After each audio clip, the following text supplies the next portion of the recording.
Hola chicos, ¿cómo están? Bueno, vamos a armar una clase, un video para hablar sobre sistemas materiales. En especial, igualmente, esta clase quiero que quede bien en claro lo que es materia, cuáles son los distintos estados de agregación en que podemos encontrarlo y algunas otras cuestiones fundamentales antes de hablar justamente de sistemas materiales. ¿Bien? Así que vamos a comenzar con esta idea de materia, de qué es materia. Como ya estuvimos hablando, ya estuvimos viendo, materia es todo lo que conocemos, es todo lo que existe en el universo, es todo lo que manipulamos a diario, es lo que existe en la naturaleza, es todo. Son estos fibrones, mi camisa, los anteojos, esta pizarra, la pared, todo, absolutamente todo lo que nosotros podemos percibir con nuestros sentidos es materia. Justamente, inclusive, si se ponen a analizar un poquito esta palabra de materia, nosotros usamos la palabra material, materiales, necesito este material para tal cosa, necesito tales materiales para otro, ¿de qué material está hecho esto? Justamente esta palabra proviene de acá, ¿sí? De materia. Ahora, yo acá les puse unas ideas fundamentales, ¿sí? Para que ustedes digan, pero entonces, ¿cuáles son las características de la materia? ¿Por qué es materia? Bien. La materia ocupa un lugar en el espacio, posee masa y es percibible por nuestros sentidos. ¿Qué quiere decir todo esto?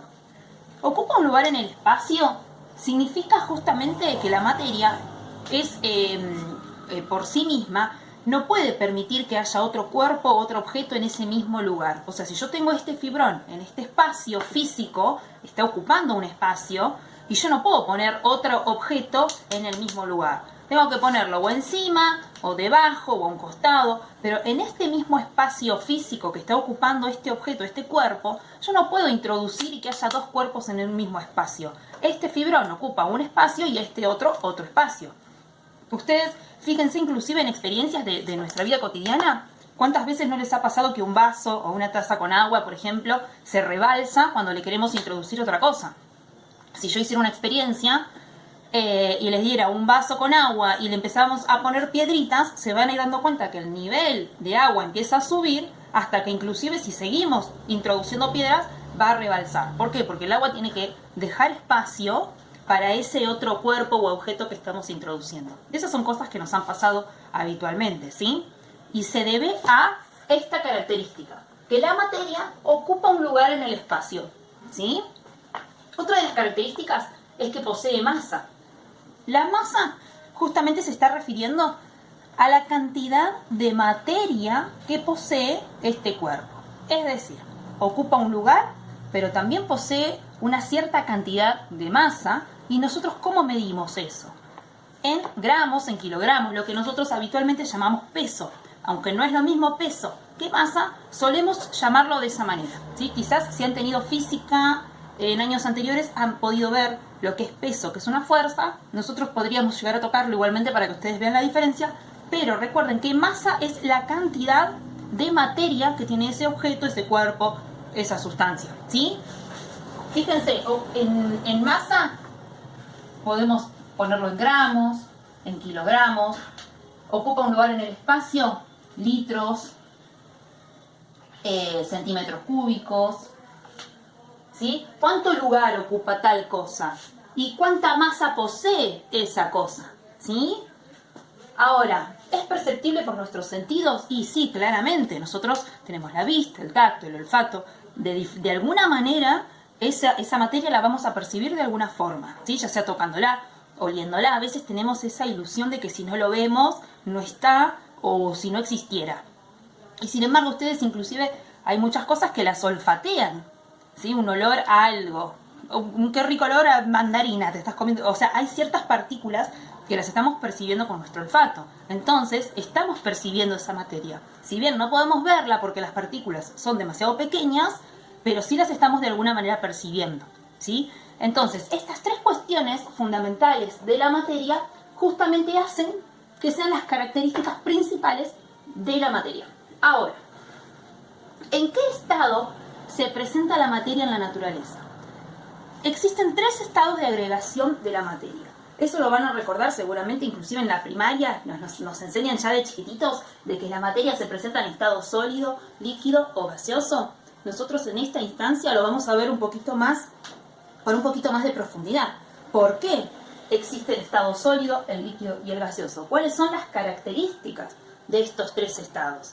Nosotros sabemos muy bien, si ponemos el ejemplo del agua, que el agua la podemos encontrar en estado sólido si tenemos una cubetera en el freezer, si lo tenemos congelado, la podemos encontrar en estado líquido si abro la canilla de mi casa, y la podemos encontrar en estado gaseoso si yo pongo a hervir el agua y se me empieza a evaporar, y ese vapor de agua ya sabemos que está en estado gaseoso, es un gas, las partículas están volátiles.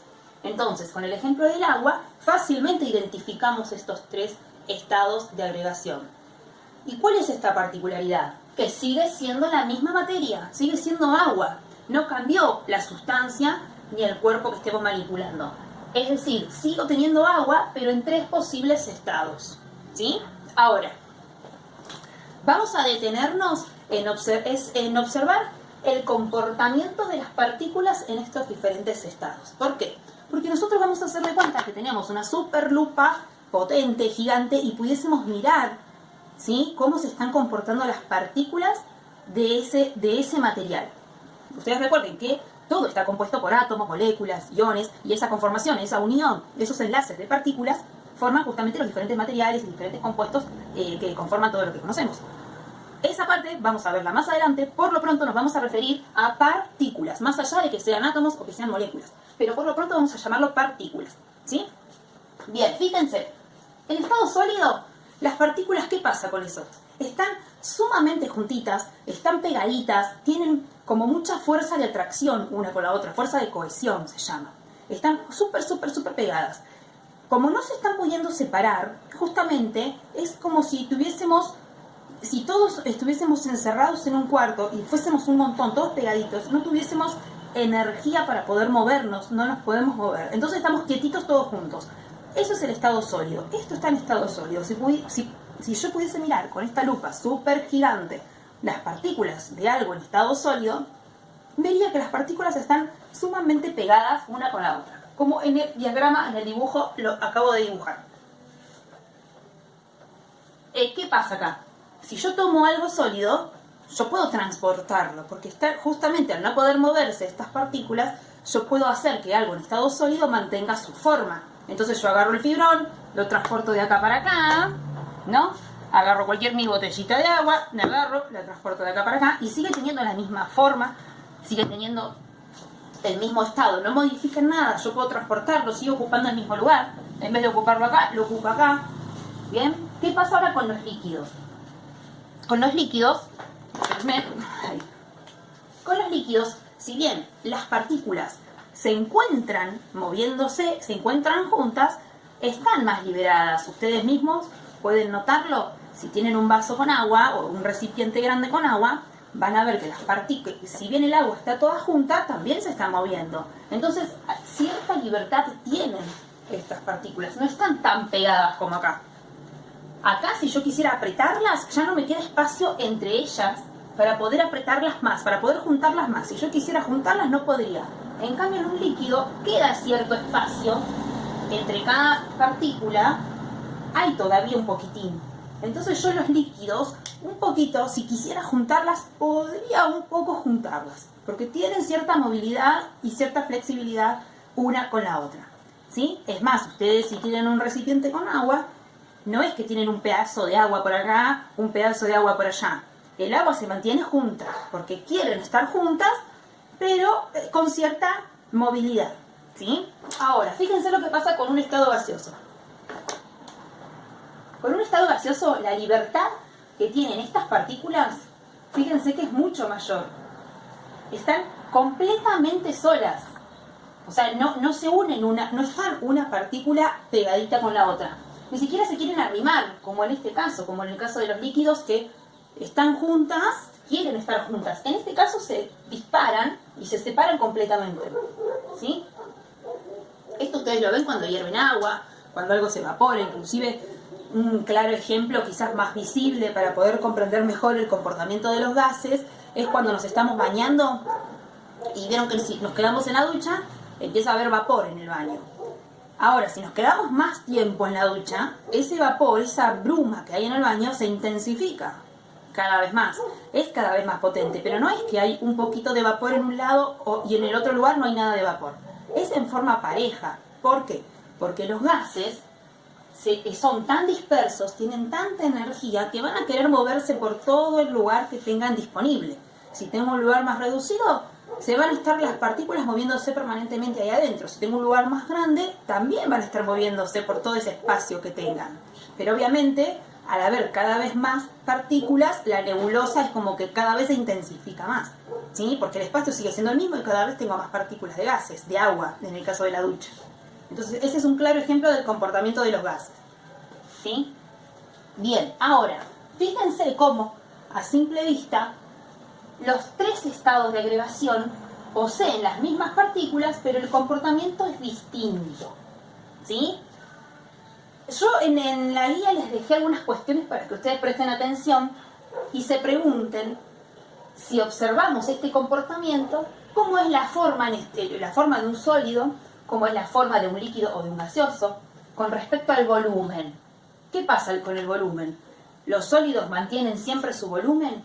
¿Los líquidos y los gaseosos siempre va a ser el mismo volumen? ¿Siempre van a ocupar el mismo espacio? El ordenamiento de las partículas. ¿Están ordenados? ¿Están completamente desordenados? El movimiento. ¿Tienen movimiento? Este no tiene nada de movimiento. No tienen energía para moverse. En cambio estos están llenos de energía, se mueven por todos lados. Entonces son cuestiones para analizar en base a lo que nosotros vemos del comportamiento de las partículas. Bien, fíjense algo muy, muy importante. Me voy a venir para acá. ¿Qué es lo que hace entonces que este comportamiento vaya cambiando? ¿Qué es lo que hace que un mismo material, que la materia, pase de un estado sólido a líquido o a gaseoso o viceversa? ¿Y qué es lo que está afectándolo para que esto suceda? Como muy bien varios de ustedes han comentado, lo que afecta al cambio de estado de agregación de la materia es la temperatura. La temperatura afecta el comportamiento de las partículas, ¿sí? Entonces, ¿qué pasa con el calor? ¿Qué pasa con la temperatura? Todos sabemos que si nosotros le aplicamos calor a algo, se derrite, por así decirlo, o si yo caliento agua, sé que va a hervir, que se va a calentar. Entonces, ¿cuáles son esos puntos? ¿A qué puntos tiene que llegar la materia para que eso suceda? Como bien decimos, todos sabemos que si el agua llega a 100 grados, el agua va a empezar a hervir. Y todos sabemos que si el agua llega a 0 grados, el agua se va a congelar. Pongo el agua en el freezer, llegó a 0 grados, -1, -2, -3, el agua está congelada y se va a mantener. Ahora, si yo tengo agua y la pongo a hervir, ya sabemos que en un punto, que son los 100 grados, va a empezar a hervir y se va a empezar a evaporar. Evaporar, sale vapor de agua, es agua en estado gaseoso. Entonces, ¿qué es lo que tiene que pasar? Cada sustancia, cada material, cada compuesto o cada cuerpo tiene su propio punto de fusión y punto de ebullición. Yo se los marqué acá. Punto de fusión, que normalmente por ahí para abreviar le ponemos punto de fusión, y punto de ebullición. Bien, ¿qué son estos dos puntos? Son momentos de calor, instantes de temperatura necesaria para que un material pase de este estado a este. Estas partículas en estado sólido, por ejemplo el agua, tienen tanta fuerza, están tan pegaditas, que sí o sí necesitan llegar a un punto en el que vos puedas romper con esa fuerza que tienen las moléculas, las partículas, puedas romper y pasen a estado líquido, ¿sí? Y así mismo si está en estado líquido y pasa a estado gaseoso. Hay un punto de temperatura en que eso se rompe y puede tener más movilidad estas partículas. Entonces, en el agua ya sabemos cuáles son esos puntos. Si estoy en estado sólido, quiere decir que estoy abajo de los 0 grados. Si ya empiezo a tener cada vez más temperatura, de 0 paso a 1, 2, 3 grados, ya vencí esa barrera, que es mi punto de fusión, 0 grados, y paso a estar en estado líquido. Ahora, si yo ese líquido lo sigo calentando, y llego a 90, 99, 100 grados, voy a pasar a estado gaseoso, se me va a empezar a evaporar. Por eso es necesario saber en muchas sustancias, con el agua quizás es más sencillo porque es algo que manejamos habitualmente, pero es importante conocer cuáles son estos dos puntos de fusión y de ebullición de los compuestos para saber en qué momento van a pasar de un estado al otro. Eso justamente es lo que hace un cambio de estado físico en la materia. Sigue siendo lo mismo, como ya dijimos, pero en diferentes estados. Es reversible. Yo puedo ir de un estado al otro constantemente subiendo o bajando la temperatura de ese material. ¿Sí? Ahora, fíjense. Yo les puse acá, el cambio de estado físico, pues tenemos dos procesos suceden. Un proceso endotérmico y un proceso exotérmico. ¿Qué quieren decir estas dos palabras? Fíjense que son muy sencillas. Endotérmicos. Yo acá si quisiera, les marco acá este prefijo, exo también. Fíjense, relacionan quizás todos estos nuevos términos, ustedes vayan relacionándolo con todo lo habitual que manejamos, porque no es mucho más complejo que lo que hacemos a diario. Fíjense que estas palabras, endotérmicos, tiene esta palabra térmicos que viene de temperatura, y endo y exo. Endotérmico, yo si fuese de estas partículas, yo estaría como endo, recibiendo energía, recibiendo calor.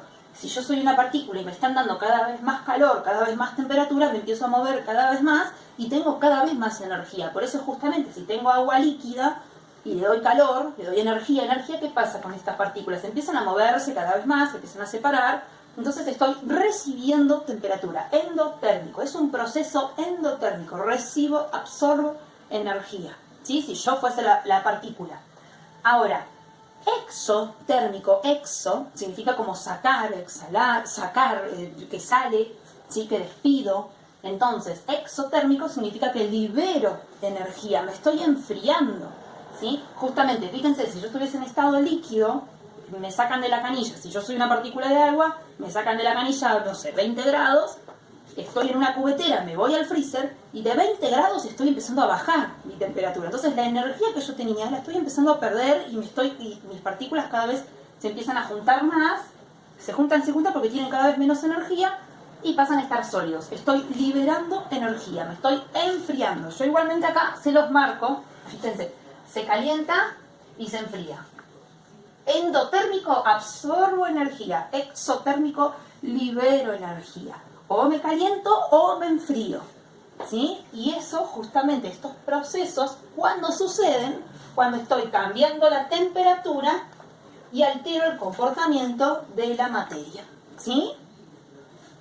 Lo fundamental es que ustedes asocien el comportamiento y todo lo demás viene solo, porque ustedes se van a empezar a imaginar cómo es el comportamiento de las partículas en cada estado, y obviamente todo esto es en consecuencia a eso, ¿sí? Algo muy importante que también quería mostrarles es que en una de las guías que ustedes tienen, yo les hago como averiguar, me parece, el punto de fusión y el punto de ebullición de algunas sustancias, para que ustedes puedan compararlas entre sí. El más clásico, que es el que estuvimos hablando durante esta clase, es la del agua. Si ustedes tuviesen un termómetro para poder medir la temperatura de esas diferentes sustancias, inclusive creo que yo les hice como un dibujito en una de las guías, medio rudimentario, donde tenía como un termómetro. ¿Para qué? Ahí. Y ahí, ¿se ve? ¿Se ve el termómetro? Sí. Bien, bien, bueno. ¿Para qué es esto? Ahora, yo por ejemplo les digo, bueno, marca la temperatura de fusión y la temperatura de ebullición del agua. Yo la voy a marcar. Ya sabemos que el punto de fusión del agua, voy a marcar acá, voy a poner acá de agua, es 0 grados. Y el punto de ebullición del agua es 100 grados. Entonces, si yo te dijera, che, tengo agua a 80 grados, ¿en qué estado de derivación va a estar? Y bueno, a 80 grados y va a estar más o menos como por acá. Entonces yo ya sé que todavía no se hirvió porque no llegó a su punto de ebullición, no superó los 100 grados y tampoco bajó de 0 grados, o sea, no está en estado sólido tampoco, o sea que está en estado líquido si yo tuviese agua a 80 grados. Ahora, si yo te dijera que averiguaras el punto de fusión y el punto de ebullición del alcohol, es otra sustancia, y como dijimos hoy, eso recuérdenlo bien, cada material tiene su punto de fusión y su punto de ebullición. Un paréntesis. Fíjense que, por ejemplo, si ustedes quieren fundir un metal, o quieren fundir oro, o quieren fundir, justamente, no sé, en herrería vieron que a veces se calientan los hierros para poder tornearlos. Bueno, necesitan otras temperaturas, son materiales más fuertes y necesitan obviamente otra temperatura para llegar a su punto de fusión, ¿sí? Ojo con eso. No es que todo porque llegue a 100 grados se va a evaporar o todo porque llegue a 0 grados se va a congelar. No, fíjense lo que pasa con el alcohol, que era una de las propuestas que les hice en una de las guías. El alcohol, si ustedes averiguan, a 70, no sé, lo voy a marcar como por acá, 78 grados es el punto de ebullición del alcohol. Y el punto de fusión del alcohol es menos 114, o sea, va a estar como por acá abajo. Creo que se ve. Va a estar como por acá. Con tranquilidad, ¿eh? Con tranquilidad, no nos apuremos. Lo vamos a ir comprendiendo de a poquito, ¿sí? Y como siempre les digo, ustedes siempre comparen todo esto con todas las cosas que hacemos habitualmente en nuestra casa. Simplemente es empezar a darle cierta terminología un poco más técnica, un poco más exacta, ¿sí? A cuestiones que manejamos a diario sin nombrarlas de esta manera, ¿sí? Pero en realidad no es ni más ni menos que cosas que hacemos normalmente nosotros en nuestras casas, ¿sí? Bien, comparemos el alcohol con el agua. Punto de ebullición del alcohol, 78 grados. O sea que si yo pongo a hervir en un jarro alcohol y en un jarro pongo a hervir agua, ¿quién va a hervir primero? ¿Quién se va a evaporar primero? ¿Cuál va a pasar primero a estado gaseoso? Y el alcohol, porque el alcohol cuando llegue a 78 grados ya empieza a evaporarse. En cambio el agua tiene que llegar a 100 para evaporarse, así que seguramente el alcohol cuando llegue a 78 se empieza a evaporar y todavía voy a tener agua en el jarro. ¿Ven esa diferencia? Analicen eso. ¿Y qué va a pasar si pongo a congelar? Alcohol y agua. El agua cuando llegue a 0 grados se va a congelar, pero el alcohol tiene que llegar a menos 114 grados para congelarse. Entonces, el alcohol, sus puntos son 78 y menos 114. Abajo de menos 114 esto está sólido y arriba de 78 está gaseoso. Entonces, si yo te digo, en vez de tener agua a 80 grados, como dijimos hace un ratito, ahora tengo alcohol a 80 grados. ¿En qué estado de agregación va a estar el alcohol? Y a 80 grados ya está gaseoso, porque estoy superando los 78 grados, ¿sí? Fíjense cómo estos dos puntos son sumamente importantes para saber en qué estado se encuentra la materia y justamente ya cualquier sustancia que nosotros estemos evaluando o analizando, ¿sí? Bueno, esto se los quería comentar porque justamente es una de las cosas que tienen que ustedes trabajar en las guías y quizás se presta a la confusión el hecho de marcar todo en el termómetro que tienen ahí. Así que bueno, espero que esto les haya servido. Cualquier duda o consulta, obviamente me la hacen. Recuerden que de todas maneras esto es una síntesis de un material de lectura que ustedes tienen y bueno, obviamente es una herramienta más y sirve para profundizar y adentrarnos, como ya dijimos antes, la próxima clase va a ser sobre sistemas materiales, pero es importante que todo esto esté bien claro para justamente poder introducirnos en este tema. Así que bueno, les mando un abrazo grande a todos, espero que se cuiden y cualquier duda o consulta me la hacen, ¿sí? Un abrazo.